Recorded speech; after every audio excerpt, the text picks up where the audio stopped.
नमस्कार सर्वांना. श्री स्वामी समर्थ. तुम्हा सगळ्यांचं आपल्या चॅनलमध्ये खूप खूप मनापासून स्वागत आहे. आजचा दिवस तुम्हाला खूप छान आनंदाचा जाऊ दे हीच स्वामींचरणी प्रार्थना करते आणि आजच्या व्हिडिओला सुरुवात करूया. तर आजच्या व्हिडिओमध्ये आपण सुंदर आणि सगळ्यात साधी सोपी सेवा बघणार आहोत. अगदी कुणालाही जमेल अशी सेवा बघणार आहोत. बघा, सगळ्यात पहिले तर काय होतं की ताई आम्हाला वेळ मिळत नाही, सेवा करायची खूप इच्छा आहे पण आम्हाला वेळ मिळत नाही. तर आम्ही काय करायचं? बघा, सगळ्यात तर आपण सगळे सांसारिक प्रापंचिक माणसं आहोत. प्रत्येकाला म्हणजे काम आहे, व्याप आहे, मुलं बाळं म्हणजे घरातलं टेन्शन आहे. पण त्या टेन्शनमधून फ्री होण्यासाठी किंवा त्या संसारातून एक थोडा वेळ तरी आपण अध्यात्मासाठी काढावा. कारण अध्यात्म हे आपल्याला खरंच सांगते खूप मोठं सुख देऊन जातं किंवा मनाची शांती देऊन जातं, समाधान देऊन जातं. आपल्या मागं सगळ्यांच्या मागं, तुमच्यापासून माझ्यापर्यंत सगळ्यांच्या मागे व्याप आहे, टेन्शन आहे, कर्ज आहे किंवा काही समस्या आहेत, अडचणी आहेत. जिथे संसार आहे तिथे अडचणी आहेतच. पण अडचणीतून मार्ग काढण्यासाठी आपल्याला अध्यात्म मदत करतं, लक्षात घ्या. आणि सगळ्यात सोबत खंबीर पाठिंबा आपल्याला असतो तो आपल्या गुरूंचा, आपल्या स्वामींचा. बघा, तुमचे गुरु जर कुणीही असो, मग दत्त महाराज असो, स्वामी महाराज असो किंवा कुणी एखादी व्यक्ती तुमची गुरु असो, त्या गुरूच्या सानिध्यात राहणं किंवा त्या गुरूची सेवा करणं खूप महत्त्वाचं असतं. दिवसातून 5 मिनटं तरी त्यांची आठवण काढणं महत्त्वाचं असतं. गुरुपौर्णिमेच्या दिवशी आपण त्यांना गुरु करतो, त्यांना म्हणजे काय ते म्हणतो, गुलाबाचं फूल देतो किंवा नारळ अर्पण करून गुरुपद घेतो, सगळं करतो. पण वर्षभर आपण त्यांची सेवा करतो का? किंवा वर्षभर नाही, निदान एक 5 मिनटं तरी रोज आपण त्यांची सेवा करतो का? नाही. शेवटी आपण त्यांना त्यांच्या सेवेसाठी वेळ देणं महत्त्वाचं आहे. बघा, आपण आपल्या महाराजांच्याकडे भरपूर काही मागत असतो, महाराज मला हे द्या, ते द्या. पण आपण त्यांची सेवा किती मनापासून करतो हे तुम्ही स्वतःला प्रश्न विचारा. बघा, एक दिवस लोक ठरवतात की हां, आज मी महाराजांची सेवा करणार, उद्यापासून मी करणार म्हणजे करणार. आजचा दिवस गेला ना, पण उद्यापासून करणार म्हणजे करणार. उद्या काय त्यांचा येत नाही, सेवा काय हातून घडत नाही. पण मनावर तुमच्या ठाम निश्चय तुमचा असला पाहिजे. मनावरती म्हणजे म्हणतो ना की पक्का दृढ निश्चय तुमचा असला पाहिजे. उद्या काही झालं तर मी करणार म्हणजे करणार. सेवा भले 5 मिनटं करणार पण करणार, असं आपल्या मनाचं एक दृढ भाव असला पाहिजे. आणि सेवा करण्याची पण तितकी मनापासून इच्छा हवी, लक्षात घ्या. उगाच कुणाकडूनही सेवा महाराज करून घेत नाहीत. महाराजांनासुद्धा माहिती आहे की याच्यात किती म्हणजे हा किती मनापासून माझी भक्ती करतो हे महाराज बघत असतात, किती मनापासून माझी सेवा करतो आहे. महाराज नेहमी म्हणत असतात की मनापासून जर तुम्ही मला म्हणजे सच्चे मन से मुझे याद करोगे तो सामने पाओगे, अगर दिखावा करोगे तो ढूंढते ही रह जाओगे, असं महाराज आपल्याला नेहमी म्हणायचे. ज्यावेळी अक्कलकोटमध्ये महाराज सगुण रूपामध्ये होते त्यावेळी महाराज हे वाक्य नेहमी बोलायचे. तर असं आहे आणि ते तितकंच खरं आहे, शाश्वत सत्य आहे. म्हणून मनापासून 5 मिनटं करा, पण मनापासून सेवा करा. तर आजची सेवा आपण बघणार आहोत की लवकरच बघा, स्वामींची पुण्यतिथी येते आणि पुण्यतिथी निमित्त किंवा पुण्यतिथीपर्यंत किंवा रोज तुम्ही ही सेवा करू शकता. आता काय करायचं बघा, तुम्हाला आता सगळ्यात पहिले तर मी सांगेन की प्रत्येक गोष्ट पाहिजे म्हणूनच सेवा करू नका. महाराज मला हे द्या मग मी सेवा करेन, नाही. महाराजांनी मला खूप काही दिलं आहे म्हणून सेवा करा, महाराजांच्यासाठी सेवा करा. बघा, कधी कधी काय होतं ना की आपण भरपूर म्हणजे संकल्पयुक्त सेवा करतो, पारायण करतो, पण ती कुणासाठी करतो? आपल्या स्वतःसाठी करत असतो.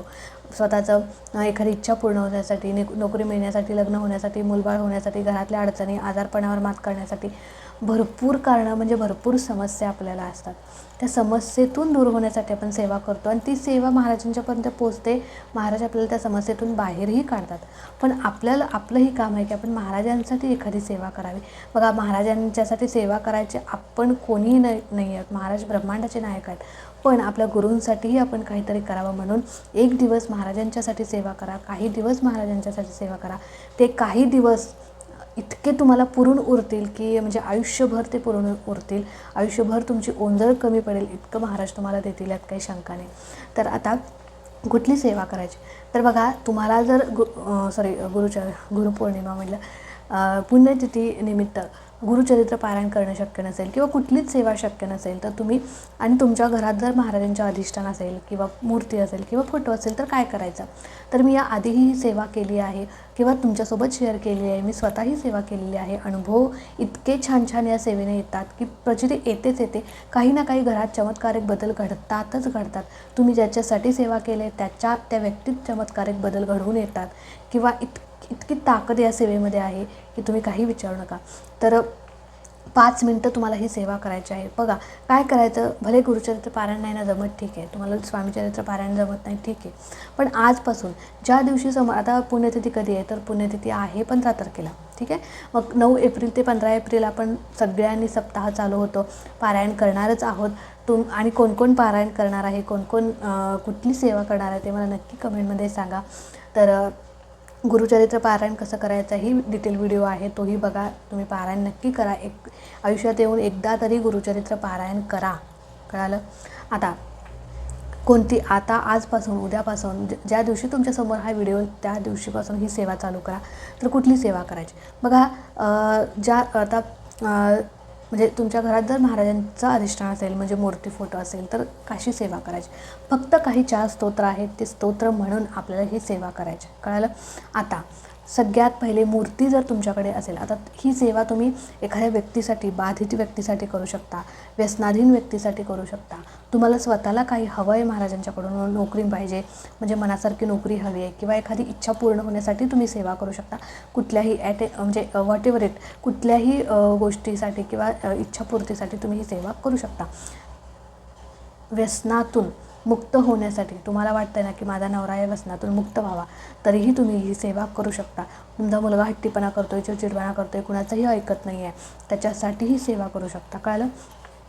आता सेवा करत असताना तुम्ही संकल्प करू शकता, नाही केला तरी चालेल, केला तरी चालेल, कळलं.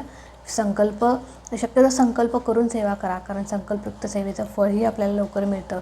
आणि निर्विघ्नपणे सेवा म्हणजे सेवेत सातत्य आपल्या असतं, मनापासून आपण ती सेवा करतो, कधीही टंगळमंगळ करत नाही किंवा आळस करत नाही.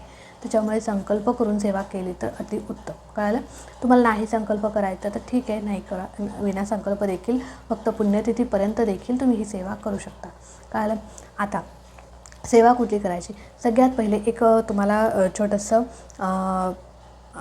तामण घ्यायचं, कळालं. सगळ्यात पहिले रोज महाराजांची पूजा करायची सकाळी, आणि आता ही सेवा तुम्हाला सकाळीच करायची आहे, कळालं.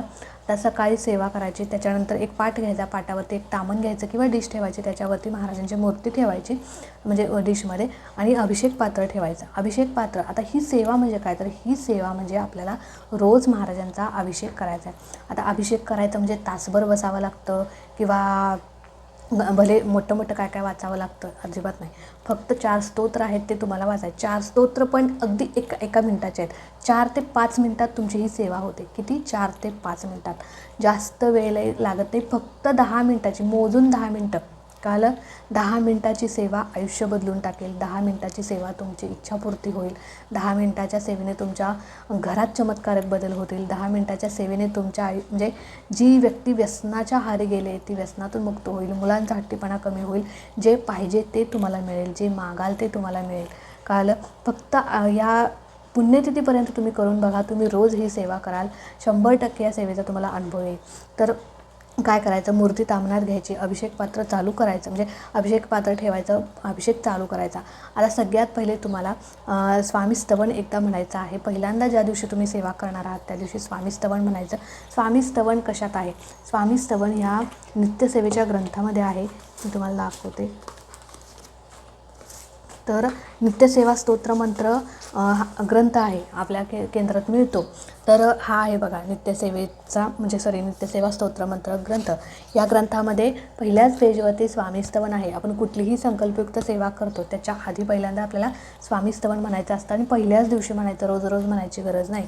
तर स्वामीस्तवन तुम्हाला मी दाखवते. बऱ्याच ताईंच्या कमेंट्स आहेत की स्वामीस्तवन म्हणजे काय. तर ज्यावेळी आपण एखादी संकल्पयुक्त सेवा करतो त्यावेळी स्वामी स्तवन म्हणून आपल्याला त्याची म्हणजे सेवेची सुरुवात करावी लागते. तर बघा इथं आहे, अजून म्हणजे इथं अनुक्रमणिका आहे, आणि पहिल्याच पेजवरती स्वामी स्तवन आहे. 15व्या पेजवरती स्वामी स्तवन आहे. आता हे नित्यसेवा ग्रंथ तुम्हाला तुमच्याकडे असायला हवा, कारण ह्यामध्ये बऱ्याच सेवा आहेत ज्या आपल्याला रोज कराव्या लागतात. तर आणि इथे दिलेलं पण आहे बघा, कोणतीही सेवा करण्यापूर्वी स्वामी स्तवन एकदा अवश्य पठण म्हणजे वाचावे, सुरू करण्यापूर्वी एक वेळा वाचावे. तर श्री गणेशाय नमः, श्री सरस्वती नमः, श्री गुरुभ्यो नमः, श्री कुलदेवताय नमः इथून सुरुवात होतं. ते इथंपर्यंत आहे. अगदी 5 मिनटात म्हणजे अगदी एखाद्या मिनटात होतं आणि सगळी सेवा आपली 5 मिनटात होते. आणि ज्या काही सेवा सांगणार आहे त्या सगळ्या या नित्यसेवेच्या ग्रंथामध्ये आहेत. कळालं? किंवा जर तुमच्याकडे नित्यसेवेचा ग्रंथ नसेल तर तुम्ही यूट्यूबला लावून ह्या सेवा करू शकता. तर आता अभिषेक चालू करायचा. अभिषेक चालू कधी करायचा तर स्वामीस्तवन म्हणत असताना अभिषेक करायचा नाही. फक्त ज्या पुढच्या सेवा आहेत त्या करताना अभिषेक करायचा. तर अभिषेक चालू स्वामीस्तवन म्हणायचं, अभिषेक चालू करायचा आणि महाराजांची मूर्ती म्हणजे मूर्तीवरती या ह्या सेवा करायच्या आहेत तुम्हाला. अभिषेक करायचा तर सगळ्यात पहिले अथर्वशीर्ष एकदा म्हणायचं, एक वेळा श्री सूक्त म्हणायचं, एक वेळा पुरुष सूक्त म्हणायचं आणि एक वेळेला तुम्हाला पवनाम सूक्त म्हणायचं. तर ह्या 4 सेवा तुम्हाला करायच्या आहेत. कळालं? 4च सेवा करायच्या आहेत, बाकीच्या कुठल्याही सेवा करायच्या नाहीत. परत एकदा सांगते आणि हो, एक माळ श्री स्वामी समर्थ मंत्राची करायची. इतक्याच सेवा करायच्या आहेत. फक्त 5 मिनटं सेवेला लागतात. 10 मिनटं घ्या, कारण एखादा नवीन सेवेकरी असतो त्याला वाचन करायला थोडा उशीर लागतो, कारण नवीन शब्द असतात. त्याच्यामुळे 10 मिनटं घ्या. 10 मिनटात मोजून 10 मिनटात सेवा होते. पण इतकी प्रभावी सेवा आहे की काही विचारू नका. खरंच सांगते, या सेवेने मला स्वतःला अनुभव आलेला आहे. मी सेवा स्वतः केलेली आहे माझ्या प्रेग्नेन्सीच्या टायमामध्ये. म्हणजे ज्यावेळी डिलेवरीचं टायमिंग होतं त्यावेळी मी ही सेवा करत होते. म्हणजे डिलेवरी व्हायच्या आधी ही सेवा केलेली आहे. तुमच्यासोबत शेअर पण एकदा दोनदा केलेली आहे. त्याच्यामुळे ही सेवा तुम्ही करून बघा. पुण्यतिथीपर्यंत सेवा करा आणि मला अनुभव सांगा. तुम्ही कशासाठी सेवा करताय त्याचा अनुभव तुम्ही शेअर करा, कमेंटमध्ये शेअर करा. कारण तुमचा अनुभव वाचून एखादा व्यक्ती प्रेरित होईल, त्याचं पुण्य कुठेतरी तुम्हाला मिळेल. आणि तुमचा अनुभव ऐकून जर त्याने सेवा चालू केली तर त्याचं पुण्य मला नाही, तुम्हालाच ते मिळणार आहे. लक्षात आहे का? कुठेतरी तुमची सेवा त्यांच्यापर्यंत पोहोचली, तुमच्यामुळे एखादा सेवेकरी घडतो. लक्षात घ्या, तुमच्या एका कमेंटमुळे एखाद्या व्यक्तीने जर ती कमेंट वाचली आणि त्याच्या मनात आलं की बाबा ह्या व्यक्तीला ही सेवा करून अनुभव आलेला आहे, मीही ही सेवा चालू करेन, मलाही स्वामी अनुभव देतील, तर हे म्हणजे त्याचं सगळं पुण्य तुम्हाला मिळतं. लक्षात घ्या. म्हणून नक्की तुमचा अनुभव कमेंट्समध्ये लिहत जा. अनुभव आपला बघा, अनुभव असा काही मोठाच हवा, छोटाही अनुभव तुम्ही नक्की शेअर करू शकता. छोटे मोठे कुठलेही अनुभव असो तुम्ही नक्की शेअर करत जा. ताई मला हा अनुभव आला, ताई मला ही सेवा केली आणि हा अनुभव आला. नक्की शेअर करा. खूप छान वाटतं वाचून. म्हणजे एक प्रेरणा मिळते, एक ऊर्जा मिळते. तुमचे अनुभव ऐकून छान वाटतं आणि एखाद्यालाही चांगली मदत होईल तुमच्या अनुभवाने. तर आता हे झालं. त्याच्यानंतर ही सेवा काय करायची तर अभिषेक चालू असताना अथर्वशीर्ष एक वेळा सगळ्यात पहिले अथर्वशीर्ष वाचायचं. त्याच्यानंतर एक माळ स्वामींची घ्यायची. त्याच्यानंतर एक वेळा पुरुष सूक्त वाचायचं, एक वेळा श्री सूक्त वाचायचं, एक वेळा पवनाम सूक्त वाचायचं. कळालं? ह्या 4-5 सेवा तुम्हाला करायच्या आहेत. परत एकदा सांगते, स्वामीस्तवन पहिल्या दिवशी वाचायचं आणि अभिषेक चालू केल्यानंतर एक वेळा अथर्वशीर्ष. कारण कुठल्याही चांगल्या सेवेची, कुठल्याही चांगल्या कामाची सुरुवात आपण गणपती बाप्पांच्या आशीर्वादाने करतो. त्याच्यामुळे जे काही सेवेमध्ये येणाऱ्या अडथळे आहेत, विघ्न आहेत, ती येत नाहीत आपल्याला. म्हणून अथर्वशीर्षाने चालू करायचं आणि रोज तुम्हाला म्हणायचं. कळालं? पहिल्यांदा अथर्वशीर्ष म्हणायचं, त्याच्यानंतर एक माळ स्वामींची घ्यायची, एक वेळा श्री सूक्त, एक वेळा पुरुष सूक्त, एक वेळा पवनाम सूक्त. कळालं? ह्या सगळ्या सेवा तुम्हाला करायच्या आहेत आणि खरंच सांगते, खूप खूप खूप प्रभावी या सेवा आहेत. पुरुष सूक्त, श्री सूक्त अतिशय उच्च कोटीची सेवा आहे. लक्षात घ्या. आणि सोबतच तुम्ही मग 11 माळी करू शकता. एक वेळ जिथे घेताय तिथे 11 माळी घेऊन तुम्ही स्वामींचा अभिषेक करू शकता. तुमच्या यथाशक्तीने तुम्ही करू शकता. कळालं? तर ह्या 4 सेवा करून अभिषेक करायचा आहे. अभिषेकाचं जे तीर्थ आहे ते अतिशय उच्च कोटीचं तीर्थ आहे. तुम्ही तारक मंत्रही म्हणू शकता. तारक मंत्र म्हणायला पण अगदी अर्धा मिनिट लागतो किंवा 1 मिनिट लागतो जास्तीत जास्त. त्याच्यामुळे ह्या 4-5 सेवा करून तुम्ही सेवा करू शकता. मी परत एकदा सेवा सांगते. अथर्वशीर्ष, स्वामींची माळ, तारक मंत्र म्हणू शकता, म्हणा, काही हरकत नाही, जास्त वेळ लागत नाही. तारक मंत्र, त्याच्यानंतर श्री सूक्त, पुरुष सूक्त आणि पवनाम सूक्त आणि गणपती अथर्वशीर्ष ह्या सेवा करून तुम्हाला अभिषेक करायचा आहे. रोज स्वामी पुण्यतिथीपर्यंत ही सेवा करा, रोज करा. आता आणि हे तीर्थ जे आहे तुम्ही ज्या व्यसनाधीन व्यक्तीसाठी तयार केले त्या व्यक्तीपर्यंत हे पोचवायचं आहे. तुम्ही घरात एखादी नकारात्मक ऊर्जा आहे, घरावर कळीबाधा झाली असेल, घरात थोडं शिंपडायचं आहे, जेणेकरून घरातील निगेटिव्हिटीही दूर होईल, घरात सकारात्मक ऊर्जा टिकून राहील. तुम्ही स्वतःसाठी ही सेवा केला आहे तर स्वतः ग्रहण करा ते जे काही तीर्थ आहे ते, आणि घरातल्या पण लोकांना द्या, जेणेकरून त्यांच्यातही ती सकारात्मक ऊर्जा, त्या सेवेचं शक्ती त्यांच्यातही जागृत होईल, त्यांनाही सेवेचं वेड लागेल किंवा सेवा करण्याची इच्छा होईल. त्याच्यामुळे खूप खूप खूप प्रभावी सेवा आहे आणि ते उच्च कोटीचं तीर्थ आहे, लक्षात घ्या. ते पाणी नव्हे किंवा अभिषेकाचं पाणी नव्हे, ते उच्च कोटीचं तीर्थ बनतं ज्यावेळी आपण त्याच्यावरती सेवा करतो. आणि महाराजांचं तीर्थ, महाराजांच्या मूर्तीवरती अभिषेक करून ते खूप उच्च कोटीचं तीर्थ होतं. आणि रोज तुम्हाला ही सेवा करायची, न चुकता तुम्हाला ही सेवा करायची, न चुकता मनापासून सेवेत सातत्य ठेवा. 100% 101% तुम्हाला अनुभव येईल. इच्छापूर्तीसाठी सुद्धा तुम्ही ही सेवा करू शकता आणि ही सेवा करून तुम्हाला रोज तुमची नित्यसेवाही करायची आहे, कळालं. रोज स्वामी चरित्राचे 3 अध्याय, तारक मंत्र 11 माळी, ही सेवा तुम्हाला करायचीच आहे नित्यसेवा करून, ही सेवा करून, कळालं. नाहीतर एखादी संकल्पयुक्त सेवा करतो आणि ही सेवा करत नाही, त्याचा काही उपयोग नाही, कळालं. आपल्याला नित्यसेवा पण करायचीच आहे. आणि त्याच्यानंतर रोज तुम्हाला ही सेवा करून झाल्यानंतर रोज सकाळ संध्याकाळ 5 मिनटं महाराजांचं नामस्मरण करा. खूप सुंदर आयुष्यात बदल होतील, खूप सुंदर. मी सांगू पण नाही शकत शब्दात. भले तुम्हाला महाराजांच्या समोर बसून शक्य नाही, तेवढा वेळ नाही तुम्हाला, तुम्ही काम करता नामस्मरण करा. तुम्ही भांडी घासताय किंवा धुणं धुताय किंवा मुलांना खाऊ घालताय किंवा काही ट्रॅव्हलिंग करताय, तुमची कामं करत करत नामस्मरण करा. नामस्मरणाला कुठलंही बंधन नाही आहे किंवा कुठलाही नियम नाही आहे. तुम्ही कधीही कुठेही कसेही नामस्मरण करू शकता. महाराजांचं नामस्मरणाची ताकद अनन्यसाधारण आहे, लक्षात घ्या. तर चला, आजचा व्हिडिओ इथेच एंड करते. आवडला असेल तर नक्कीच लाईक करा, शेअर करा. आणि हो, जर तुमच्याकडे मूर्ती असेल तर काय करायचं, मूर्ती असेल तर एक ग्लासभर पाणी घ्यायचं किंवा फुलपात्रभर पाणी घ्यायचं, त्याच्यात ही 3 बोटे बुडवायची. कारण आपण मूर्तीवरती अभिषेक करू शकतो, फोटोवर अभिषेक नाही करू शकत. त्याच्यामुळे जर तुमच्या घरात फोटो असेल तर कसं करायचं, तर ह्याच्यावरही काही त्यांच्या कमेंट्स येतील किंवा आल्या आहेत याच्या आधी. तर ती एक फुलपात्रभर पाणी घ्यायचं, महाराजांच्या आधी पंचोपचार पद्धतीने पूजा करायची आणि फोटोची पूजा करायची. आणि ही 3 बोटे जी आहेत, ती मधली 3 बोटे जी आहेत ती त्या पाण्यात बुडवायची. फुलपात्रभर जे आपण पाणी घेतले ना त्यात बुडवायची आणि ह्या सगळ्या सेवा करायच्या. म्हणजे सेवेत सेवा आपण वाचायच्या, कळालं. आता नामस्मरण करत असताना माळ हातात कशी घ्यायची. कालच एका ताईंची कमेंट आली की नामस्मरण करत असताना माळ आमची ही 3 बोटे पाण्यात आहेत, मग आम्ही नामस्मरण कसं, माळ कसं हातात घेणार. तर बघा, 5 मिनटं घड्याळ लावून तुम्ही नामस्मरण करू शकता, माळ हातात घ्यायची गरज नाही, कळालं. तर अशा प्रकारे ही सेवा करा आणि अनुभव घ्या. 100% तुम्हाला अनुभव येईल, काही शंका नाही. तर चला, आजचा व्हिडिओ ते सेंड करते. आवडला असेल तर नक्कीच लाईक करा, शेअर करा. चॅनलवरती नवीन असाल तर चॅनलला सबस्क्राईब नक्की करा. भेटूया अशाच एका नवीन व्हिडिओसोबत, नवीन सेवेसोबत. तोपर्यंत खुश राहा, आनंदी राहा आणि सगळ्यात महत्त्वाचं स्वामींची सेवा करत राहा. श्री स्वामी समर्थ.